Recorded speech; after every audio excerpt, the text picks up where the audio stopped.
All right, Boxers, welcome back. In this video, I'm going to cover some additional anchor links, including texting from a link, sending a telephone number to the keypad, as well as generating an email.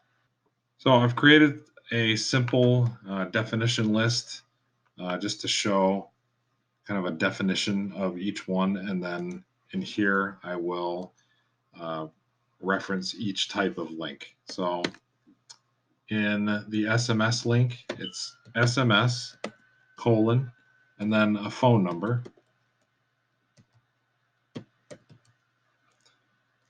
And then you close the link and you put some text in there. Okay. Now in here, it's hard to test this from the web. So in a few minutes, once I've got all the links put in, then I will go ahead and open up Android emulator through Android Studio, and we'll test it there. And it will behave the same way as it does on a phone. The SMS links and the telephone links, you're more likely to see those used on smartphone applications or uh, websites that are designed for web, so responsive websites. Mail to links are common everywhere. They'll open up your default email application. So in this one, it's very similar to the SMS, and instead of SMS, you simply add a TEL, okay, and add in a phone number,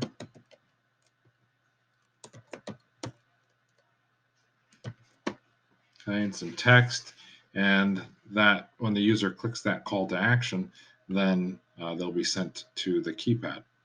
Now the mail to, again, this can work on a smartphone, tablet, desktop.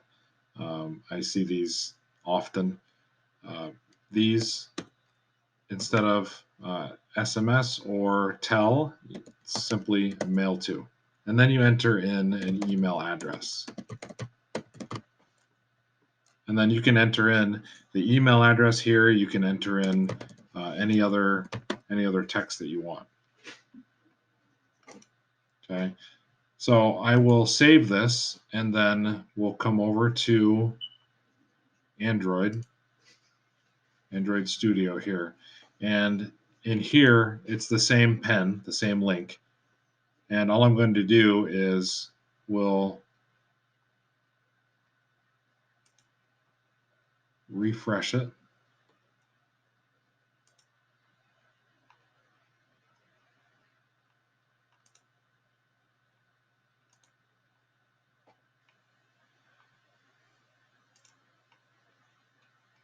And when I click text me, okay, it's going to open up in the SMS app, and it will prepare a text message to that particular user.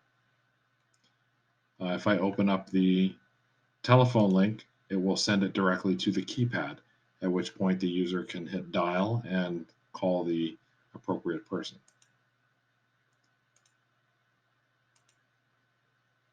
And then with email me, it will send you to your default email application. In this case, it's Gmail. I don't have it set up in Android Studio, so I'm not going to take it that far. But if I have Gmail set up on my phone, for example, it would open an email addressed to this particular email address, and then you'd be able to send the appropriate email.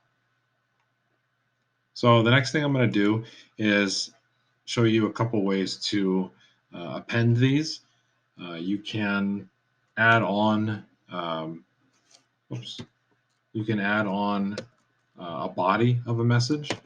So question mark, which starts the parameters, and then an ampersand, body equals I am going to be late.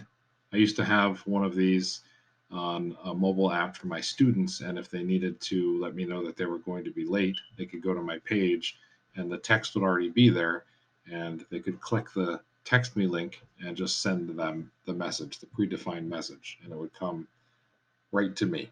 And that way the student wouldn't have to worry about typing out a message. It was just an experiment, but it played out well. Same thing with the email.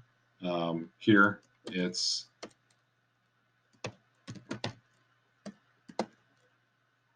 the only difference is with email. Um, in order to achieve spacing, you do have to add the percent 20, which is the code for space, and you'll have to add that between each word, and that just generates the subject. There is, and I'm sorry, I should have put subject in here. There is a way to generate the body, but I find that it's cumbersome because you can't style it. It's just plain text, so I tend to avoid that more. But if I go ahead and save this, we'll definitely be able to test out the text link here. Oops. So we'll open up Android. We'll come in here. We'll refresh this. And now when I open up TextMe, the expected result is to have a body of the text, I am going to be late. And there you have it. And then if you hit send, it just automatically goes to the predefined number. So I hope this helped. As always, stay tuned, subscribe, and like the video for more.